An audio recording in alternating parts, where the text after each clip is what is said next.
नमस्कार दोस्तों। धर्म कथा ऑफिशियल में आपका स्वागत है। पिछली हनुमान कथा में मैंने आपको बताया कि कैसा रहा हनुमान जी और विभीषण का मिलन। आज की कथा में मैं आपको बताऊंगी कैसे माता सीता को मरने से बचाया हनुमान जी ने। जी हाँ, विभीषण ने जब बताया कि माता सीता अशोक वाटिका में है तो हनुमान जी तुरंत वहां पर पहुंच गए और एक पेड़ के ऊपर जाकर छुप कर बैठ गए। उन्होंने देखा कि माता सीता बहुत ही दयनीय अवस्था में एक पेड़ के नीचे बैठी हुई हैं और उनकी हालत बहुत ज्यादा खराब है। थोड़ी देर में वहां पर रावण आता है, साथ में मंदोदरी भी आती है और बहुत सारे राक्षसों का एक समूह वहां पर पहुंच जाता है। रावण माता सीता को तरह तरह के पहले तो प्रलोभन की लालच देता है कि तुम रानी बन जाओगी, तुम्हें ये सुविधा मिलेगी, तुम्हें वो सुविधा मिलेगी। लेकिन जब माता सीता उसकी तरफ कोई भी रिएक्शन यानी कुछ नहीं देखती हैं, तो रावण माता सीता को डराने धमकाने लग जाता है, जिस पर माता सीता को बहुत ज्यादा क्रोध आ जाता है और माता सीता रावण के ऊपर चिल्लाकर बोलती हैं कि तू इस धरा पर तब तक जिंदा है जब तक मेरे स्वामी अर्थात प्रभु श्री राम यहां पर नहीं आते हैं, तेरा संहार नहीं करते हैं। इन सब बातों को सुनकर रावण को भी बहुत ज्यादा क्रोध आ जाता है और वो क्या करता है, माता सीता को मारने के लिए उद्यत हो जाता है, चालने लगता है। तब मंदोदरी रावण के पैर पकड़ लेती हैं और कहती हैं कि किसी अबला नारी पर इस तरह से हाथ उठाना आपकी प्रसिद्धि को क्षति करेगा, अर्थात आपकी जो प्रसिद्धि चारों तरफ है उसको कम कर देगा। इस पर रावण थोड़ा ठिठक जाता है और आसपास की राक्षसियों को चेतावनी देता है कि मैं तुम्हें पूरे 1 मास अर्थात 30 दिन का समय देता हूं। तुम सीता को समझाओ कि वो किसी तरह भी मेरे पक्ष में आ जाए, वरना 31वें दिन इसे मेरा कलेवा यानी कि नाश्ता बना देना।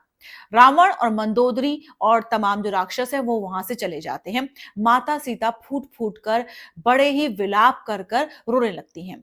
इतनी देर में जो राक्षसियां होती हैं वो माता सीता को बहुत ज्यादा परेशान करने लगती हैं, कोई कुछ कहता है, कोई कुछ कहता है। तभी वहां पर एक वृद्ध राक्षसी यानी कि बूढ़ी राक्षसी जिसका नाम है त्रिजटा, वो वहां पर पहुंचती हैं और माता सीता को प्रेम देती हैं, उनको एक माँ की तरह दुलारती हैं। तो माता सीता कहती हैं कि आप मुझे एकदम माँ की तरह प्रेम कर रही हो, एक और मेरी मदद करो, कहीं से भी सूखी लकड़ी और अग्नि का प्रबंध कर दो ताकि मैं अपने आप को जलाकर मार लूं। इस पर त्रिजटा शांत हो जाती है और वहां से चुपचाप चली जाती हैं।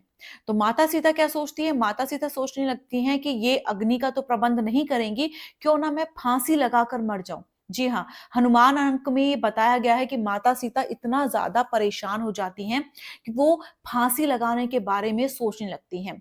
तो जैसे ही वो इस ओर कदम उठाती हैं, हनुमान जी जो एक पेड़ पर बैठे हुए हैं छुपकर, पक्षी का आकार यानी कि पक्षी नुमा बंदर बनकर, मतलब इतने छोटे कि पक्षी के आकार के बंदर बनकर, वानर बनकर माता सीता के सामने आ जाते हैं और बहुत ही मंद और मधुर स्वर में राम लक्ष्मण जन्म कथा, राम विवाह की कथा और माता सीता के अपहरण की कथा सुनाने लगते हैं।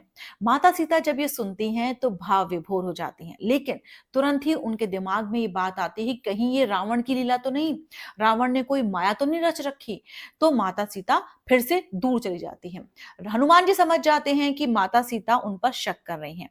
तब हनुमान जी अपने पास से उस अंगूठी को देते हैं जिसे प्रभु श्री राम ने हनुमान जी को दिया है माता सीता को देने के लिए। जैसे ही माता सीता वो अंगूठी देखती हैं, बहुत अधिक प्रसन्न हो जाती हैं। उनकी आंखों से आंसू लगातार बहने लग जाते हैं और उन्हें अब विश्वास हो जाता है कि उनके प्रभु श्री राम उनको लेने जरूर आएंगे। आज की कथा आपको कैसी लगी मुझे जरूर बताइएगा। मैं आपको बार बार बता रही हूं कि धर्म कथा ऑफिशियल पर मैं सभी कथाएं पूरी तरह से सटीक डालती हूँ, रामचरितमानस, भागवत और पुराणों से लेकर डालती हूँ। इसलिए आप जरूर मेरा मार्गदर्शन समय समय पर करते रहिए और धर्म कथा ऑफिशियल को लाइक शेयर सब्सक्राइब जरूर कीजिए। नमस्कार।